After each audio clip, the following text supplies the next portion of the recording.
Hello, you're listening to Send in the Experts with Georgina Durrant.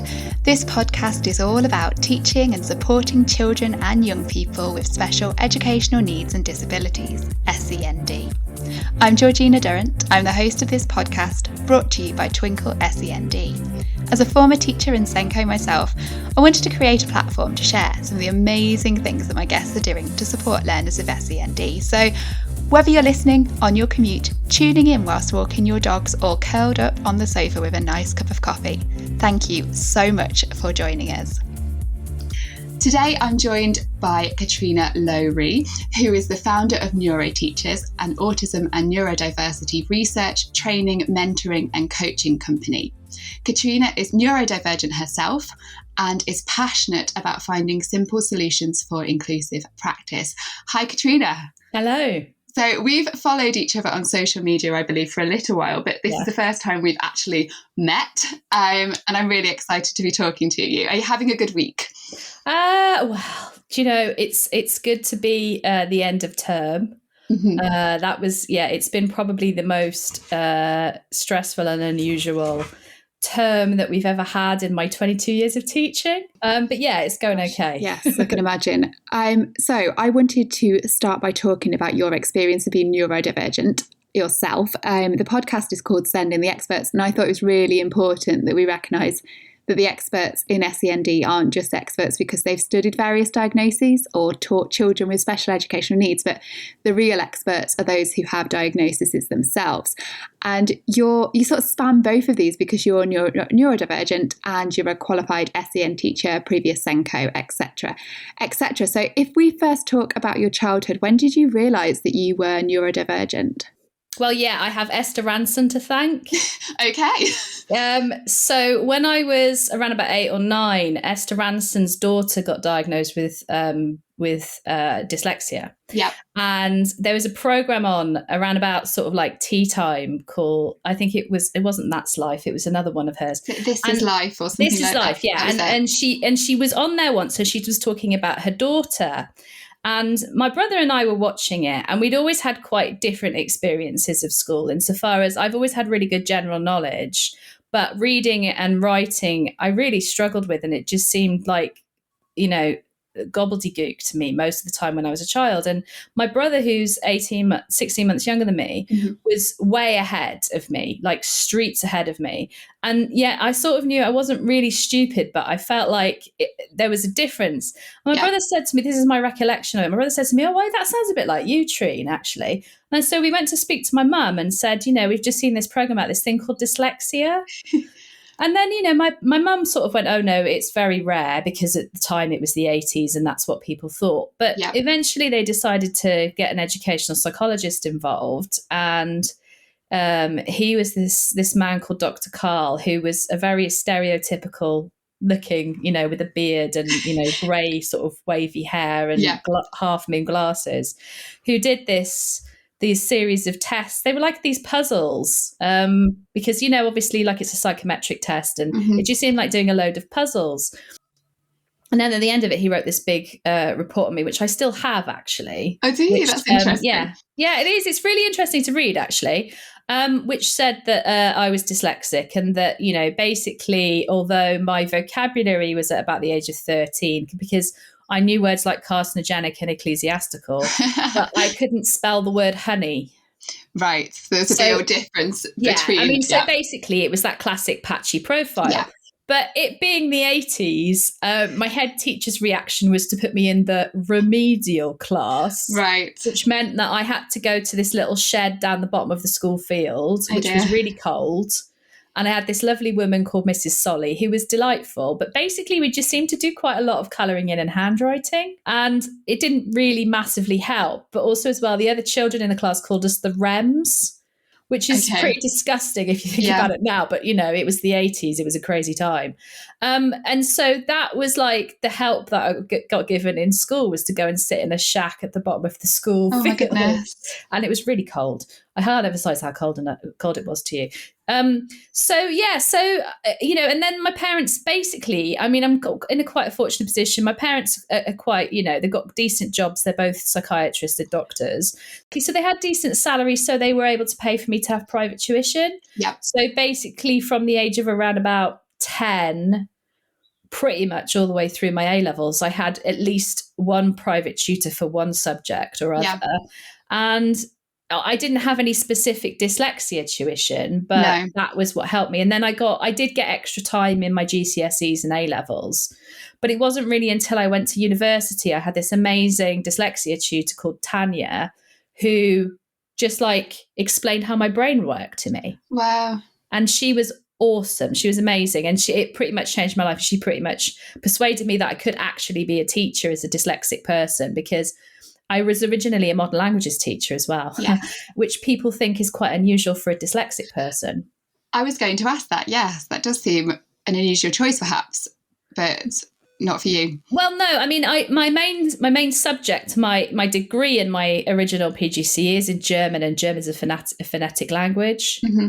So I found I could spell better in German than I could English. That's so interesting. Yeah. Yeah, because it's a phonetic language. Absolutely. French wasn't so easy, but I'm quite an auditory learner, so I do pick languages up quite quickly, and I can just hang around with some Korean people and I'll pick up the odd word, that sort of thing.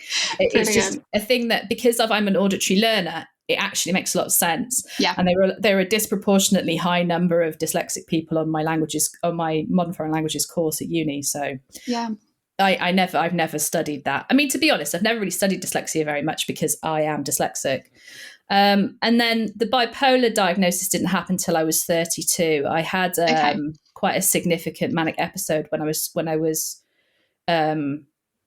didn't actually get diagnosed. I was 32. I had a significant manic episode when I was 22. I had a car crash, and it just sort of, it was, and PGC's years is stressful enough anyway, but it just, because I came out of it really well, it sort of triggered some delusions in me that I was now impervious.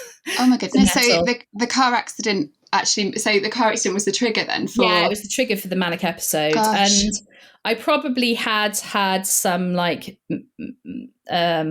mania before that, but it wasn't anything that was severe enough to be medicated. But for that one, I was actually hospitalised for about 2 weeks, and then I was a day patient for about 3 months. That was, the health service was much better in those days, though. Yeah. So as a child, the bipolar, you weren't aware of that I was aware of it insofar as I did have kind of what I would now describe as hallucinations, but I just felt like I just thought everyone else was seeing what I was seeing. Yes, so I didn't really know. Yeah. My perception of the world was somewhat radically different. And I think that's kind of why it's appealed to me to kind of get really involved with the autistic community, and why I decided to study autism is because a lot of the sensory experiences that have been described to me by autistic people are very similar to what I experience. Yeah. I mean, I probably have some kind of sensory processing disorder alongside of the lovely kind of fruit salad of my own neurodivergence. I'm only diagnosed with 2 conditions, but I probably have more than that. Yeah. Because, statistically speaking, there's a 70% chance that if you have one neurodivergent condition, you're going to have another one or more. So there's a lot of things that kind of it resonates with me. Yeah. Autism. And that's throughout my teaching career, I kind of meandered into special needs. I didn't have a deliberate path. Yeah, I was looking at your sort of career history, and to be honest, it's similar to mine, because I was a science teacher, then I was a deputy head in science, and then I went into being a Senko after that. And it's sort of a similar route to you in the sense that you were a modern foreign languages teacher, then you became head of history. Is that right? And I've been head of German, head of year, all sorts of things. Brilliant. And then from that, you decided you wanted to become a Senko, is that correct? Well, yeah, I mean, what it was, there was one particular child who, shall I tell you the story? Yes, no, I've written this down, I think you've mentioned it in something else that I was going to ask you. Is this Colin, a year 8 student called Colin? Is this the one? Yeah, so I met this year 8 student called Colin who, he had a global delay and autism. He was in a mainstream year 8 class, and they were difficult class. There's 32 of them. I had every kind of need in there. Plus I had quite, because we were right by it, Heathrow Airport, so I had quite a lot of new arrivals as well. So I had some kids from Kosovo, and it was, they were a lively bunch. And I didn't have a TA or anything in there, but I had Colin who was in the old fashioned sense statemented, and one of his targets was to learn to copy. Yeah. So I thought I had it sorted because I'd, not been qualified very long. And I was like, right, know exactly what to do with Colin. That confidence that you have as like a new teacher when you cracked it. I've been teaching 2 years. I know everything now. So we had the words up we had some fruit, 6 fruit up on it was an overhead projector. That's how long ago it was. Nice. And some pictures of fruit, and then underneath the word in French, and he had to copy the word onto the worksheet where I got done the pictures, and he had to copy the words, and he was right at the front. And I told him what to do, and I walked off, and his head was down, and he was writing, and I was all chuffed because I was like, yeah, definitely. And then I went back to go and have a look at what he'd actually written. Oh no. And he'd written a word that started with F underneath each one of the words. Oh dear. Which was not what I put on the board, by the way. I just want to make it clear that I didn't put that word on the board. And I said, Colin, you were supposed to copy the words. And he said, yeah, I did copy the word. And he pointed to where someone had carved with a compass on the desk, said F word in really large writing. Oh, bless him. So he'd done what you asked, really? He'd done what I asked. He said, copy the word. Just didn't say where the word was, did I? No. I had made it very, very clear that I wanted him to copy that word and not the word that was right in front of him. And this was the word that was nearest to him. So he copied that one. How did you handle this, Catrina? What did you say? Well, it was immediately at that point that, my youthful exuberance about the fact that I knew everything about teaching after 2 years of teaching kind of like went out the window. I thought, oh my God, I don't know anything. Yeah. So I basically said, thank you, Colin. Right. I gave him the next piece of work. I took what he'd done down to the Senko and I said, how do we fix this? Yeah. And she found it hilarious. And everybody found it hilarious, and they didn't really help me. And so I just thought, right, okay, well, I've got to do a better job with giving instructions because I'm clearly not giving instructions properly. And then I changed the way I did that. Now, when you're a languages teacher, you have to do quite a lot of, levez-vous, asseyez-vous, or steht auf, setzt euch. It's very, yes. You are very demonstrative anyway, but I started to put that more in. And then I would always check back in with Colin that he knew what he must do exactly down to the detail. And I just got much better at my instruction giving and my questioning. And did that work for him after? It did work for him. He did all right in the end because it was right by Heathrow, like I said, and he got a job packing boxes in the airport. Yeah. Brilliant. Which you can earn decent money from, and he actually really enjoyed. So, he turned out to be all right in the end. But I would say, Colin definitely changed my life. And that was what made me want to go into special needs. But I had no idea how do you become a Senko? How do you get into special needs? Yeah, I don't think you're told the route. I definitely wasn't told a route. I don't know if there is a route into it. No, I don't think there is. People seem to meander into it or find their sort of calling in a sense, don't they? They have that moment like you had and think, actually, this is what I want to be doing. This is the difference I want to make.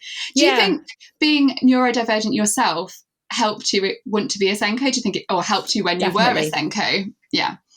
Definitely. I mean, as I say, from the moment I met Colin, I wanted to understand, and then there was also another child quite early on in my career who had ADHD, and I was really interested in finding out how his way of experiencing the world was, how his brain worked and everything. And I became quite interested in brains to an almost nerdy sort of level fairly early on.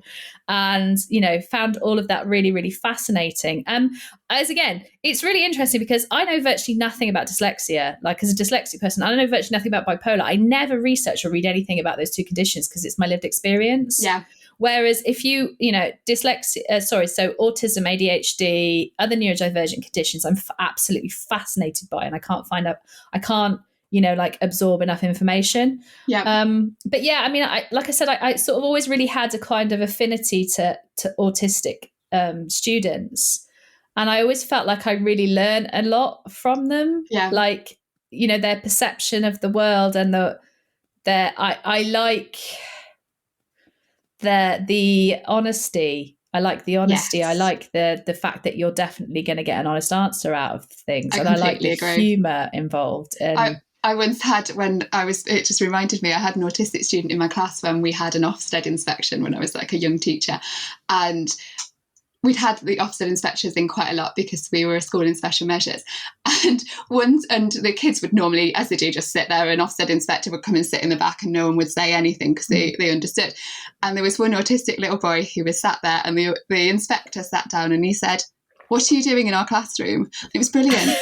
And I thought, not one child of the however many children I have taught has questioned why we've got an observer in the classroom. And this good on him. We need somebody to say it because everybody's thinking it. Why is somebody in our classroom? It was just the best question. And yeah, I love that. It's like, I know, I love that. I mean, like, I also as well, I would like to also actively encourage people to go and teach in schools that are on special measures or on RI, because you get so much more training and so much more experience in those schools. And like, you get the best sort of like training. Training. You get tons of training.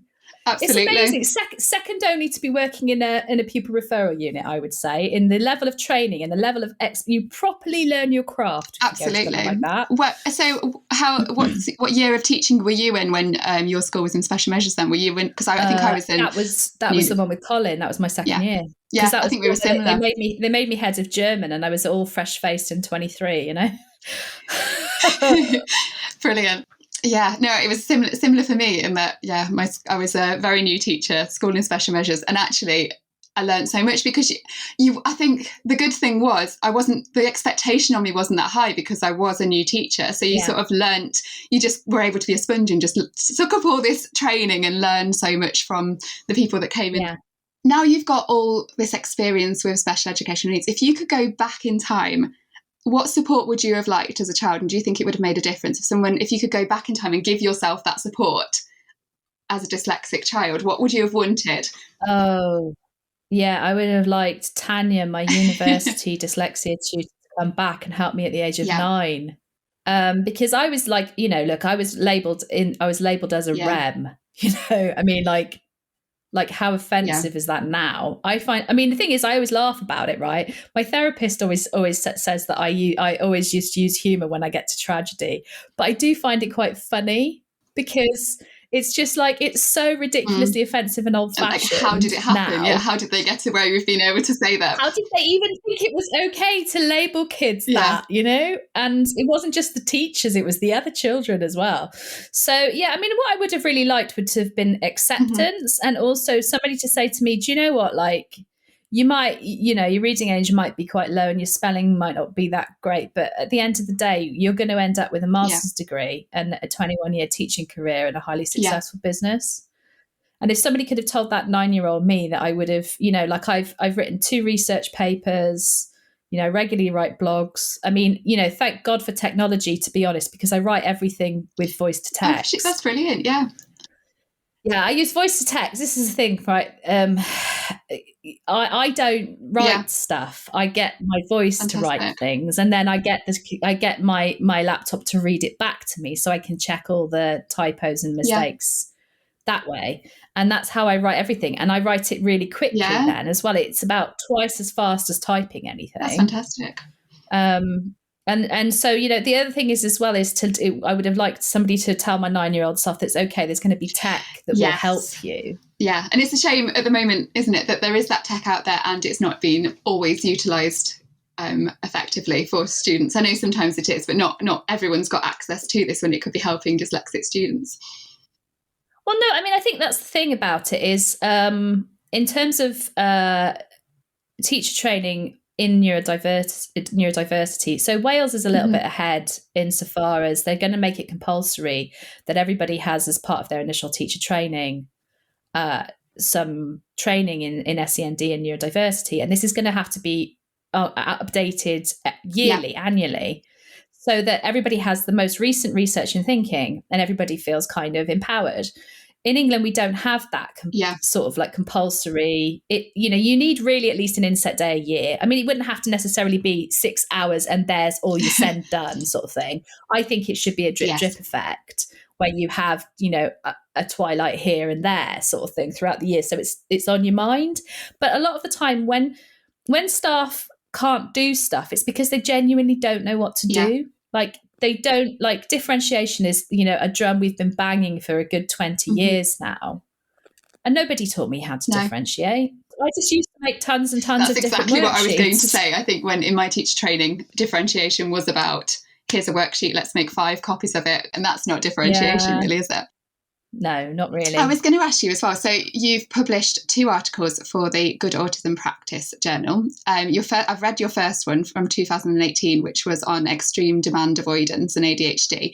Really, really interesting. And one part that stuck with me was it said, if ASC EDA is not understood, staff can perceive demand avoidance as a moral choice and resort to punishment and sanctions rather than support and positive intervention. And I found that quite difficult reading, if I'm honest. It's upsetting, isn't it, that can happen, and it does happen, that people see it as a choice, that children are misbehaving when it's not their choice. So could you just define for our listeners what extreme demand avoidance actually is? Okay, well, since I wrote that, my thinking on this has changed. But then this is the point about research, isn't it? Is that in the light of new information, your thinking changes. So the National Autistic Society describe extreme demand avoidance, otherwise known as pathological demand avoidance, as a subset of autism, whereby children have extremely distressed behavior, emotional dysregulation, and this can cause extreme, unusual, and it's described as being mercurial insofar as there will be rapid changes in the mood or behavior presentation of the child. Now, the thinking is, there's somebody else who I follow on Twitter who has really changed my ideas about it. He's an autistic writer called Richard Wood, who talks about demand avoidant phenomena. Insofar as his argument is that it's not just something that autistic people experience, but other people with other neurodivergent and actually, to be honest, neurotypical people can experience a demand avoidant phenomena, which is caused by extreme stress or trauma. And I think demand avoidant phenomena kind of really works really well as an idea, because I think I've certainly been demand avoidant at times during my life. I have 2 neurodivergent conditions. I have one severe mental health condition, and I can be a bit demand avoidant, if I'm honest with you. So to this article, then, if you tell us about it, there was a boy called Jack. It centres around a boy called Jack. Yes. What were the strategies in place put in for him then? Can you just summarise what it said? Well, initially he had a diagnosis of autism, but he didn't, and they were looking at ADHD at the time when I just got in with him. But what we realised quite quickly is because the TA in the class was very skilled with autistic children. She'd worked with a lot of different autistic children. She had a high level of training. The teacher was an NQT, which was amazing. She was like you said, she was like a sponge. She totally absorbed everything really quickly. So we realized quite quickly that the autism strategies were not working. The typical autism strategies are things like having timers and having now a next boards and visual timetables in the traditional sense.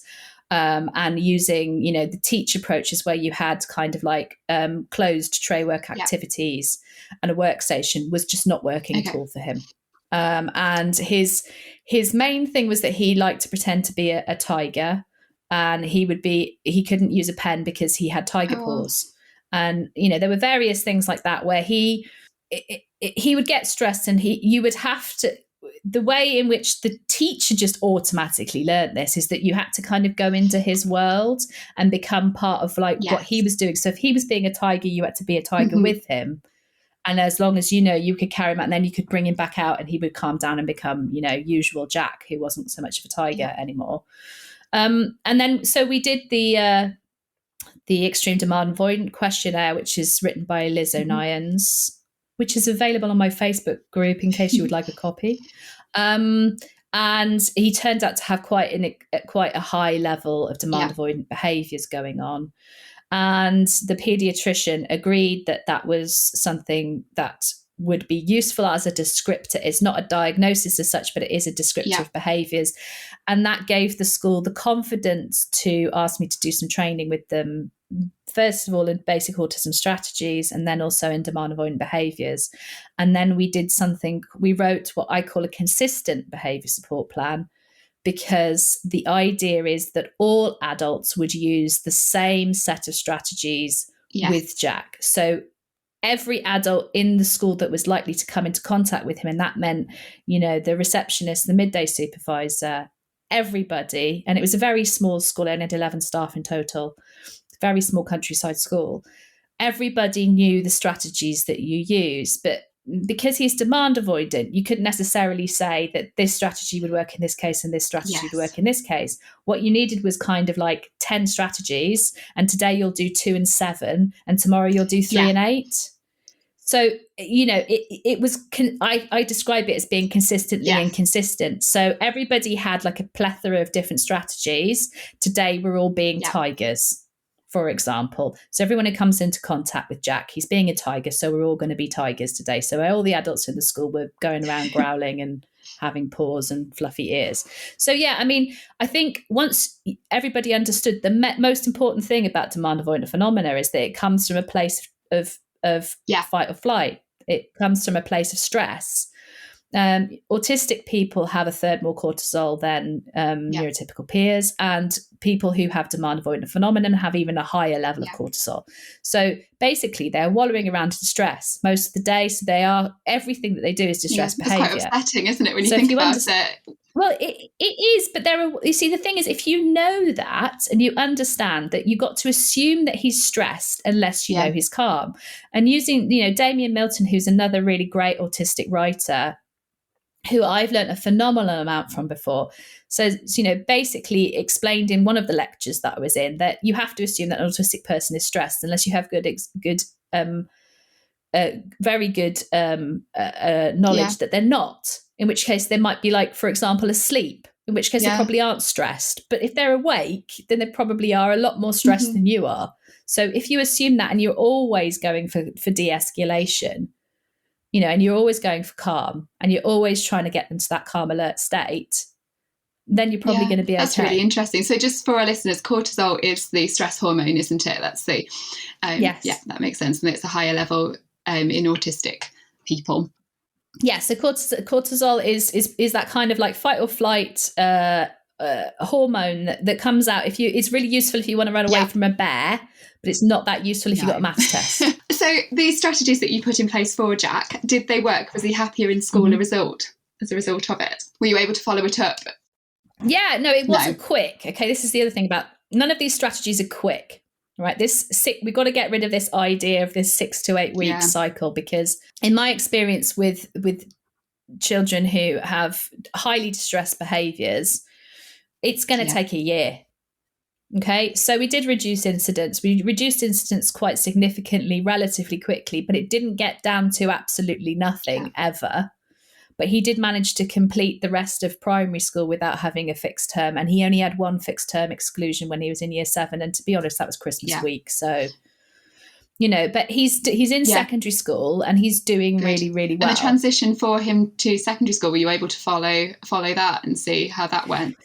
Yeah, I wasn't directly working with him by then, but I work with his secondary school. So I'm, and also as well, I got to know his mother really well in this situation. And she's a former head teacher too. So, so he had a very clued up bunch of adults around him. There's a family history of autism. So the whole family kind of knew what was going on and understood that. So, I'm a relational practitioner. In that case, it was very easy to be relational because absolutely everybody was on board from day dot. So that makes it much easier. It's not a hard sell then, is it? When everyone's going, do you know what? We really need to reduce exclusion for this child because he's been excluded loads of times. He's only 7.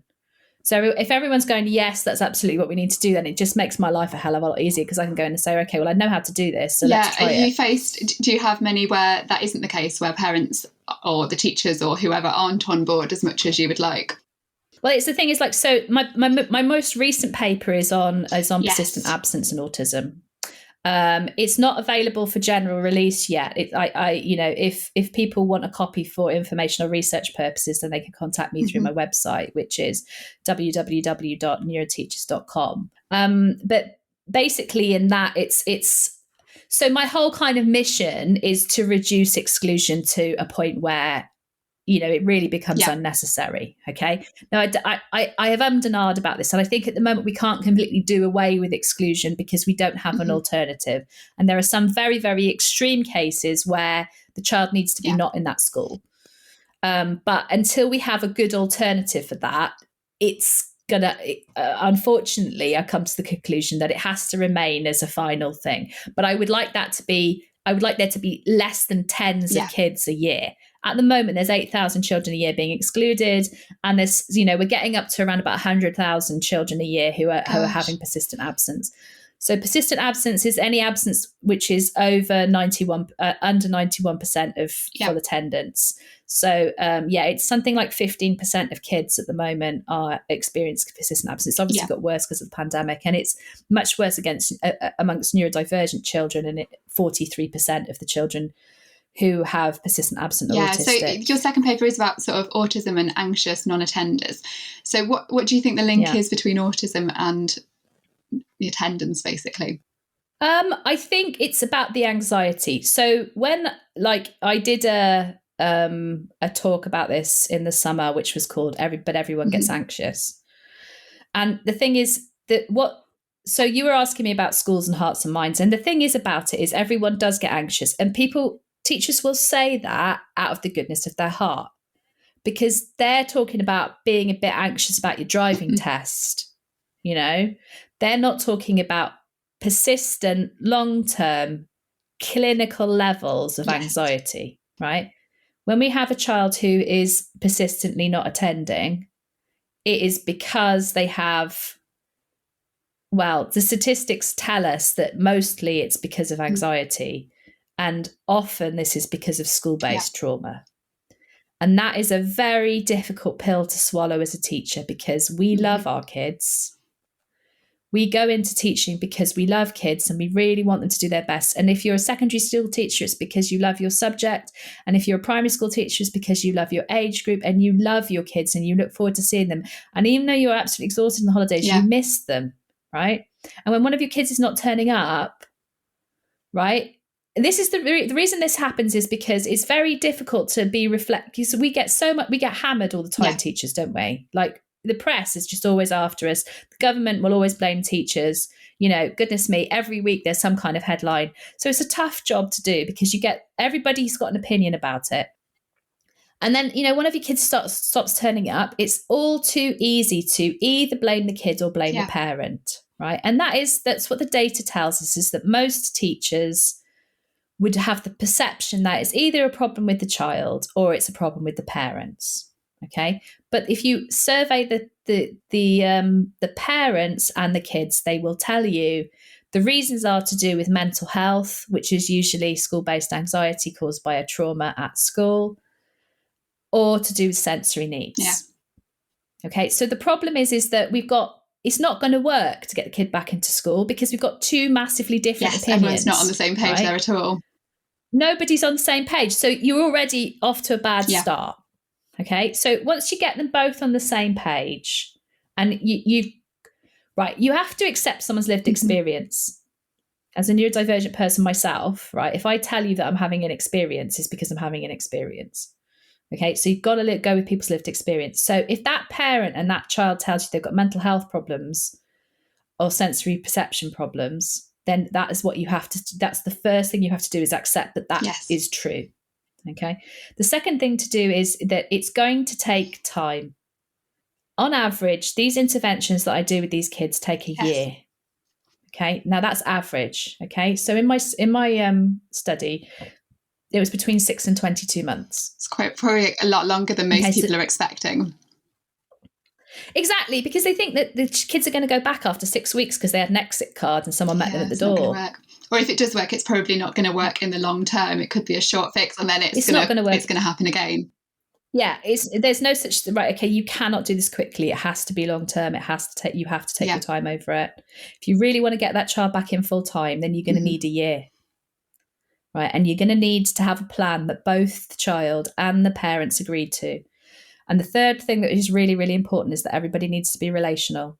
So even if you don't like what the parent is saying, and you don't even like the parent, you don't agree with their parenting choices or anything, in front of that child, as far as you're concerned, you're completely on the same page. And if you're the parent and you think the school's doing a terrible job, right, in front of the child, you need to be saying, they're doing a great job, they're doing everything they can for you, I totally trust them. Because if the child gets wind that this party doesn't trust this party, then it's not going to do anything to reduce their anxiety. Absolutely not. That's really interesting. Really, really interesting. So is that something you do as your day job then? Are you working with schools and working with children and working with families and trying to help with sort of attendance?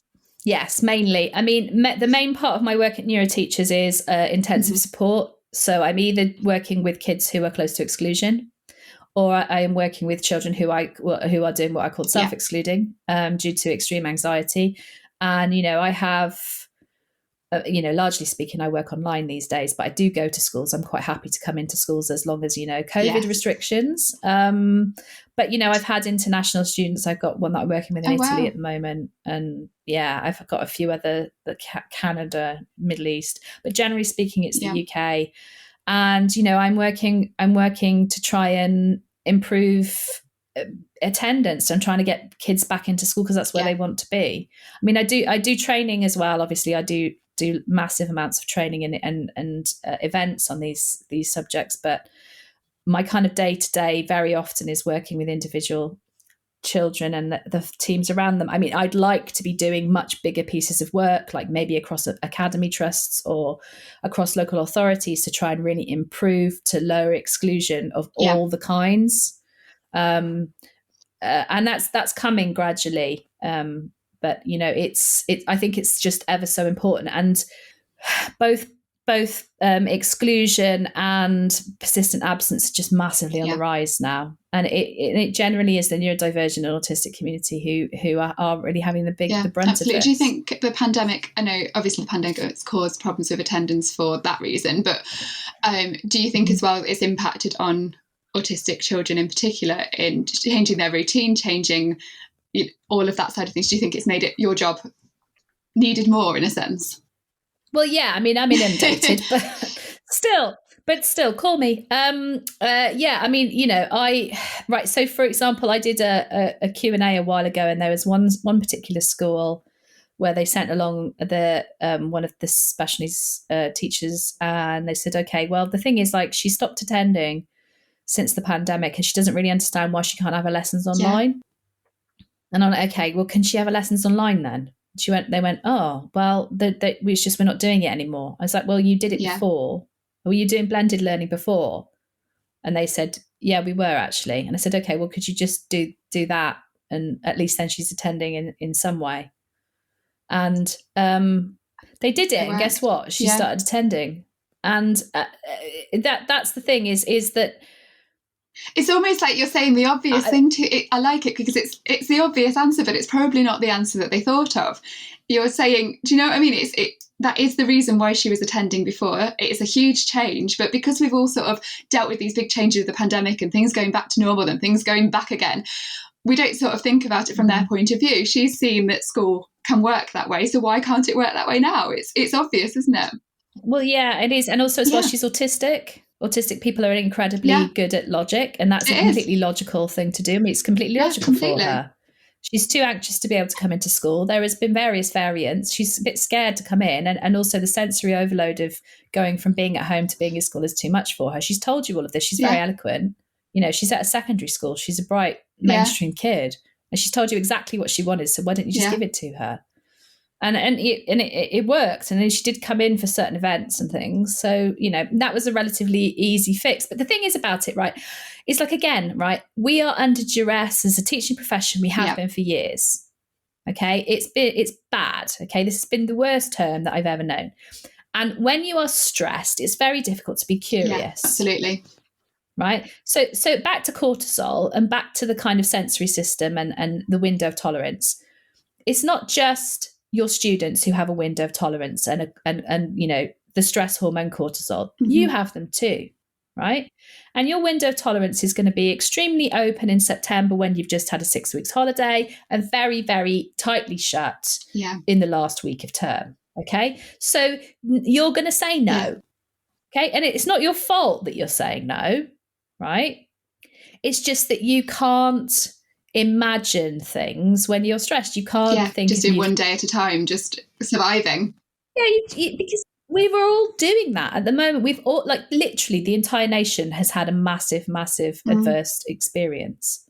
You know, we've all been through a huge trauma, right? It's still going on. There's still a pandemic. We're looking at Omicron now, aren't we? And, and so in that, give yourself a break, right? If you need somebody else to come in and say something blindingly obvious to you, it's because I'm not as close to the problem as you are. So, it's not that difficult for me to come in and say, okay, well, have you tried this? Because I can sit with fresh eyes, and I'm not as close to it as you are. So I can be a bit more objective. And the other amazing thing about being dyslexic is you get the helicopter view. So one of the good things about being a dyslexic teacher is you can see things in a much broader sense.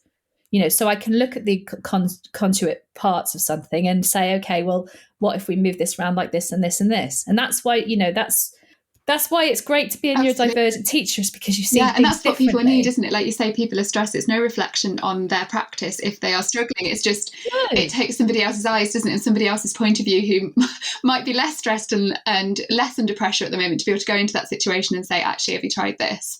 I think that's really important. Yeah. And it's just like, I look at sort of like, I get people's behaviour, the schools that have that C system and they have like a behaviour system. And I look at her sheet of, she's had 12 things in a day. And I look at it and I think, well, one of them was for rolling her eyes.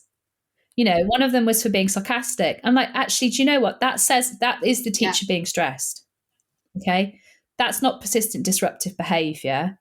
That's the teacher being stressed. So let's go and see if we can deal with this teacher's stress first and foremost, right? And the problem is that you are there day after day after day, and your timetable is unlikely to have that you have a free lesson once a day. It's more likely that you're going to get six period day on one day, and then the next day you've got like half an hour, you've got an hour. Do you know? So you don't get a break. So sometimes you've been teaching for days and days and days straight, and then some sarcastic little child like rolls their eyes at you, and you think, right, that's it. I'm giving a behaviour point. Right? It's understandable at that point that you might not have the best judgment. So let's deal with the teacher's stress. If you deal with the teacher's stress and you're given an opportunity to debrief and say, oh my God, it's hard, isn't it? And say, look, this is really difficult. The job that you're doing on a day-to-day basis, you get up, you come here like 7:30 in the morning, you're here till 6 o'clock at night, you're putting the hours in day after day after day. It's okay if you find it hard, because it's hard. Yeah, I think that's really good. Really, really important. Now, the other thing I wanted to talk to you about was your new YouTube channel. I've been watching it. I've seen there's 2 episodes so far. I don't know if there's been any more since I last looked, but that I would recommend to anyone who's listening to have a look at them, because they're really, really interesting. They're short and snappy, and they give real life examples of situations and things, ways you've dealt with them. And I just want you to talk. Could you tell us about your first one? So the first one is It Doesn't Matter, They're Autistic, and it's about a little girl called Kylie, and I found that one really interesting. I wondered if you would tell the story.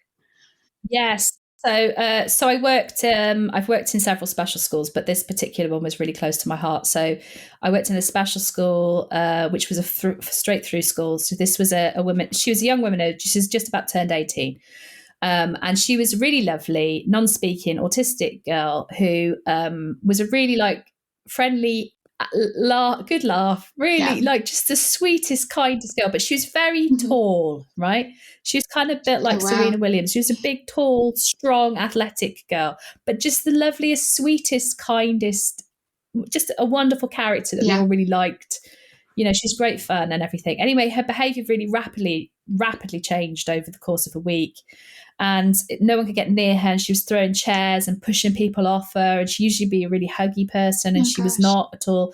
And she was just like, she was just really real change in her behaviour, and no one could really understand why. And then eventually got to the point where she ran out into the playground and she was grabbing handfuls of gravel and rubbing them into her face. And So we called a doctor, and the doctor just took a look out the window and went, oh, well, yeah, that's autistic behaviour. She's autistic. And then just got in his car and drove away. And the thing is, like, we knew that she was autistic because it was a school for autistic children. So, hey, guess what? She's autistic like all the other 300 kids that are here. But also as well, we knew that that wasn't the usual behaviour for Kylie. So eventually 2 members of staff managed to get her into their car. They had permission from the mum, so they took her to A&E. They managed to take her temperature, and she had a temperature of 40. It turned out she had a really chronic urinary tract infection, and she'd been rubbing the gravel into her face to cool herself down. So this was a sensory behaviour that was very, very unusual. She got better. She didn't rub gravel in her face anymore. But you see how the kind of moral of the story is that behaviour is communication. And in that case, when you work with, this is another thing, I think it should be compulsory really to go and work in a special school for a couple of years. Because when you work with these kinds of kids, especially non-verbal children, you can learn so much about communication from a non-verbal person. Irony. It's true though, isn't it? Absolutely true that you do. Yeah, and I've worked with non-speaking kids. Like, I had to do a handover when I left my last job, and I was speaking to somebody about this child, and I've been speaking to them for like 10 minutes before I realised that he was non-speaking, and I hadn't told them because I was just so used to, like, we communicate through other means. I think that's lovely. That shows that the child. Do you know what I mean? And you care about that child, because that isn't the obvious thing to say about them at that time. You're just thinking about them. Well, yeah. And then what I'm doing with this, the YouTube channel is the first kind of like series of 10 is going to be like some little case studies of kids that I've worked with, and it's mainly about sensory and what you can learn from their sensory needs. And I feel like the things that I've learned, the kids teach you things, right? It's a teaching and learning process. And I have learnt more from my autistic learners than I have from any lecture on my master's course in autism or anything that I've read. It's understanding. When you understand it, like, you can hear the story of an actual individual, then it really brings it home. And it's a small YouTube channel that's really, really growing. And I would love it if people would come and watch it. So it's Neuroteachers on the YouTube channel, and they're really short. They're kind of like between 1 and 3 minutes long, and hopefully you get some information and you understand a little bit about what the autistic experience is like. What struck me was how good they would be for training at schools, as part of like a Twilight, or just as like a staff meeting, and just show it, because they're so short and snappy, so people don't have very much time, do they? But put them on and then discuss them afterwards. And what I love about everything you do is it's all centered around children. Your articles, your blogs, your website, everything, your YouTube channel. It's not talking, because you're a very clever lady, I can tell, but it's not talking about like the specifics and the theory. It's always bringing it back to the child, and that's what it needs to be, isn't it? It's bringing it back to that child and these examples and how it actually affects that child and what we can learn from them. And I'm going to ask you to spoil your YouTube channel by telling us, could you tell them about Ben? Because I loved this one about concentration. I just thought that was beautiful. He was just amazing, and an absolutely amazing artist. Like, you could just, like, he was a visionary, right? That's how I describe him. He was a visionary. So he's autistic, year 10 boy, and he just wasn't concentrating in geography. And his geography teacher really liked him and couldn't understand why on earth he didn't find plate tectonics the most fascinating thing in the world. So I was asked to go and observe him, and he was just kind of having this amazing sensory experience where I demonstrate it on the video. I love the way you demonstrate it. People need to go over to the YouTube channel and look at the way you do this. I would love for you to see this, but it's just like, I can't do this on a podcast, but he's staring into the middle distance, but following the dust particles round, because there's like, there's the projector that works on the smart board, and it's obviously got 3 different colors underneath it as well. So that's why the picture on the front is like this rainbow dust, right, on the picture on the blog on my website. He's getting really involved in this whole universe of the dust coming out of that, and probably like thinking about pieces of art he can do and how he can draw them and everything. And I can't emphasize enough what an amazing artist he was, but he wasn't concentrating on the geography, which his geography teacher felt he had a good chance of getting a good GCSE in, and it was a means to him getting onto his art foundation course eventually. So we had a look at what was going on, and I have to emphasize to you, so Ben's concentration was excellent. It just wasn't concentrating on what Mr. Drake wanted him to concentrate on. I love that. He was concentrating on the dust. And he was probably concentrating more than anybody else in the class. Yeah, he probably had the most tremendous concentration of anybody in that entire class of 30, right? It just wasn't on geography. Okay. So what we needed to do was, firstly, he needed to regulate insofar as his sensory system. He was kind of what you would call hypersensitive. So insofar as he would hyposensitive, not hyposensitive. So his sensory system was a bit like, he was a bit of a low registration kind of a child. So he would go into daydream, but these daydreams were phenomenal, right? And also very useful to him. So you don't want to stop them completely. You just want to get him out of it enough for him to be able to concentrate in geography. So we gave him some sensory activities to do before his lesson, and also if he needed to during the lesson. And that just brought him back into his window of tolerance so he could be calm, alert, and ready to learn. So that I explain all that in the blog, and it's also on the YouTube channel. And then we also gave him joint attention. So he loved like Marvel characters and superheroes and things like that. So the teacher would kind of like bring little pictures into every single worksheet or every single slide. He put these little bobbleheads around the classroom. So Ben would look at the front of the class and go, oh, look, it's, it's Captain Marvel. Oh, look, it's so-and-so. It's other well-known characters from films. And that would just like, he would find it funny because Ben had an amazing sense of humour, and Mr. Drake and him did have a really good relationship with each other. That's the thing. They did really like each other, and it really, really worked very well. So he would just think, right, okay, so how can I like get this child in?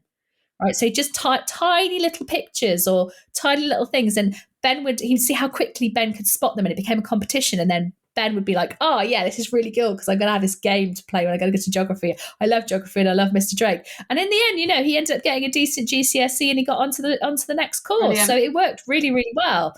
But it just goes to show that, like, again, just having somebody else to come in and say that this child is concentrating really, really well. He's just not concentrating on what you want him to do. And we can do a lot about that. I love it. Absolutely brilliant. So people wanting to find you, because I'm sure people will listen to this will be inspired and be wanting you to help them. So where can they go? What should they be doing? Where can they find you?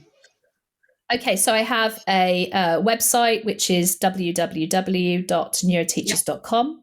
And that has the blogs on it, which each of the blogs has a link also to the YouTube channel. Well, a lot of them have a link to the YouTube channel, but also there, if you want to find out about events, so if you're interested in anxious non-attenders, demand avoidant phenomena, or anything else that I've mentioned in here, just general differentiation for autistic children, distress behaviour, and so on and so forth. I have various different events for that.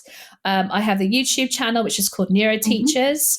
I have a Facebook page and a Facebook group, which is called Neuroteachers. My Facebook page has all of the blogs on it, but I also put lots and lots of other resources and materials on there. So there's loads of stuff for demand avoidant behaviour on there, and there's social stories. There's all kinds of information on the Facebook group. I'm on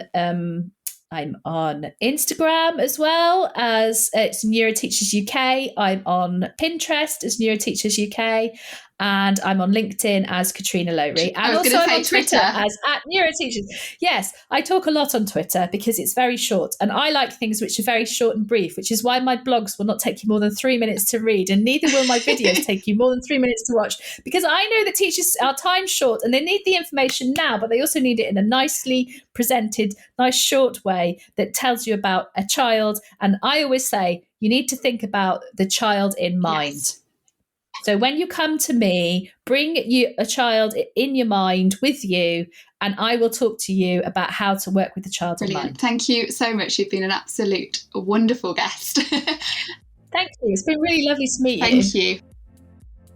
Wow, wasn't she interesting? I could have chatted to her all day, and I don't know about you, but I feel like I've learned so much in the last 50 minutes. So Catrina did list all of her links, but in case you missed any, her website is www.neuroteachers.com. Thanks again for listening to Send in the Experts with Georgina Durrant. I hope you'll subscribe to the podcast, share on social media that you've been listening along, and maybe even write us a little review. See you next time.